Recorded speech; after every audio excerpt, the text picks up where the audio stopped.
Hello সবাইকে, আজ একটা আকর্ষণীয় ভিডিও নিয়ে চলে আসলাম। তো প্লিজ সবাই স্কিপ না করে ভিডিওটা দেখো শেষ পর্যন্ত, তোমাদের অনেক উপকারে আসবে। আমি আজকে বিরিয়ানি সাজানোর বা বিরিয়ানি লেয়ারিংয়ের যে প্রসেস সেটা কিন্তু করে দেখাবো। তার জন্য আমি আগেই দেখো মাংসটা কিন্তু কষিয়ে রেখেছি। তারপরে আমি হাঁড়িতে মাংসগুলো দিয়ে দিলাম। আমি কিন্তু যখনই বিরিয়ানি সাজাই তখন নিচে মাংসগুলোই দিই বেসিক্যালি। তো এতে কি হয়, রাইসগুলো ধরে যায় না। আর নিচে রাইসটা থাকলে কি হয়, অনেক সময় ফ্লেম আপ ডাউনের জন্য রাইসটাকে ধরে নেয়। তারপরে দেখো আমি কিন্তু আগে হাঁড়িটা আর নিচে ঘি দিয়ে ভালো করে গরম করে নিয়েছিলাম। তারপরে ফ্লেমটা অফ করে দিয়ে আমি মাংসগুলো দিয়ে দিলাম, সাথে একটু ঝোল দিয়ে দিলাম, তেল তেল দেখে একটু ঝোলগুলো। তার উপরে আমি দেখো এই যে বিরিয়ানির যে মশলা, আমি সানরাইসের মশলাটা ব্যবহার করি। এটা কিন্তু বেশ সুন্দর একটা ফ্লেভার দেয়, যেটা সব রকম অনুষ্ঠান বাড়িতেই ব্যবহার করে। তার উপরে আমি একটু মিট মশলা দিয়ে দিলাম। মাংসতে যেহেতু মিট মশলা গরম মশলা আছে, তার জন্য আমি অল্পই দিয়ে দিলাম। আর দেখো উপর দিয়ে একটু টক দই দিয়ে দিলাম।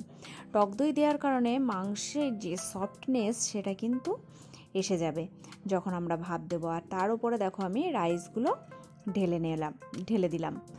এখন এবারে রাইসগুলো আমি হালকা হাতে একটু সাইড করে দেব, হালকা হাতে। এখানে কোনো চাপাচাপির কোনো দরকার নেই। তারপরে দেখো এইখানে আমি একটু ফুড কালার দুধের সাথে আর তার সাথে মিঠা আতর আর কেওড়া জল, গোলাপ জল অল্প অল্প করে দিয়ে মাখিয়ে রেখেছিলাম। দিয়ে একটা হালকা কালার আমি দিয়েছি, বেশি ডিপ কালার দিইনি। তার উপরে আলুগুলো আমি সাজিয়ে সাজিয়ে দিয়েছি। দিয়ে ব্রেস্তার যেটা ছিল সেটাও কিন্তু এবারে দিয়ে দিলাম। তারপরে এইখানে আমি এর উপরে যে আরেকটু বেশি বেঁচে ছিল দুধটা, সেটাও একটু দিয়ে দিলাম, যাতে আলুর গায়ে আর ব্রেস্তার গায়ে একটু দুধের কালারের এটা লাগে তার জন্য। তার উপরে তার উপরে দেখো এবারে আমি ঘিটা দিয়ে দিলাম। বেশ আমি অল্পই দিচ্ছি, যেহেতু ঘরোয়াভাবে বানাচ্ছি। আর তোমরা চাইলে এখানে একটু বেশি ঘিও ব্যবহার করতে পারো। আর উপর দিয়ে আরেকটু মশলাটা দিয়ে দিলাম, বিরিয়ানি মশলাটা। এখানে উপর দিয়েও তোমরা চাইলে দিতে পারো, না হলে স্কিপ করতে পারো। তো আমি একটু হালকা করে দিয়েছিলাম, যেহেতু আমি মাংসর উপরে অল্পই মশলা দিয়েছিলাম তার জন্য। আর এখানে আমি এক ফোঁটা মিঠা আতর ব্যবহার করব। আমি কিন্তু দুধে 2 ফোঁটা মতো দিয়েছিলাম, আর এইখানে 1 ফোঁটা মতো দিলাম। দিয়ে আমার কিন্তু দেখো হাঁড়ি সাজানো পুরোই কমপ্লিট। আমি তার উপর দিয়ে আর একটু টক দই দেব, যেটা তোমরা স্কিপ করতে পারো যারা টক দই বেশি পছন্দ করো না, কিন্তু এটা দিলে বেশ একটা ভালো টেস্ট চলে আসে। তারপরে আমি এর উপরে হাঁড়িটা এবার ঢেকে দেবো। দেখো প্রথমে আমি একটা কাগজ দিয়ে দিলাম, তার উপরে ঢাকনাটা দিয়ে একটা নোড়া ঢাকা দিয়ে দিলাম, যাতে বাতাসটা না বেরোতে পারে। আর দেখো আমার কিন্তু এখনও গ্যাসটা কিন্তু অফই আছে। এবারে আমি গ্যাসের উপরে একটা তাওয়া বসাবো।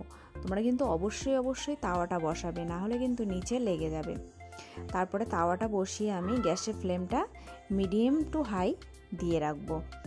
এইখানে আমি মোটামুটি 5 মিনিট মতো অপেক্ষা করেছিলাম। তারপরে দেখো 5 মিনিট পরে আমার কিন্তু বিরিয়ানির যে ভাবটা সেটা কিন্তু উঠেই গেছে।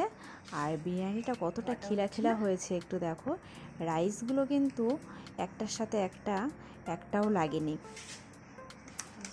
তারপরে দেখো আমি এবারে তোমাদেরকে একটু থালায় সার্ভ করে দেখাবো যে রাইসটা কতটা ঝরঝরে হয়েছে। দেখো এবারে বিরিয়ানির উপরে চেহারাটা কত মিষ্টি লাগছে না? তো দেখেই তো লোভ লেগে গেল না বন্ধুরা? তো আমার আজকের রেসিপিটা কেমন লাগলো? সবাই আশা করি এইভাবে একদিনকে বিরিয়ানি সাজিয়ে দেখো, ভালো লাগবে, নিচে ধরবে না। তো সবাইকে ধন্যবাদ এতক্ষণ আমার ভিডিওটা দেখার জন্য। আর বাই। আর আমার চ্যানেলটা অবশ্যই সবাই সাবস্ক্রাইব করে লাইক করো। বাই।